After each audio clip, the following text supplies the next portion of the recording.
বাংলার মুখ আমি দেখিয়াছি, তাই আমি পৃথিবীর রূপ খুঁজিতে যাই না আর। অন্ধকার জেগে উঠে ডুমুরের গাছে চেয়ে দেখি, ছাতার মতন বড় পাতাটির নিচে বসে আছে ভোরের দোয়েল পাখি। চারিদিকে চেয়ে দেখি পল্লবের স্তূপ, জাম, বট, কাঁঠালের, হিজলের, অশ্বত্থের করে আছে চুপ।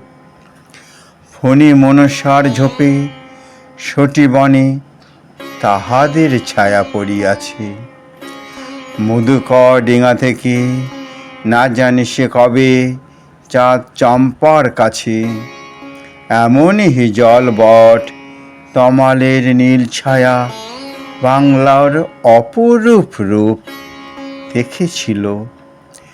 বেহুলাও একদিন গাঙরের জলে ভেলা নিয়ে, কৃষ্ণা দ্বাদশীর জ্যোৎস্না যখন মরিয়া গেছে নদীর চড়ায়, সোনালি ধানের পাশে অসংখ্য অশ্বত্থ বট দেখেছিল।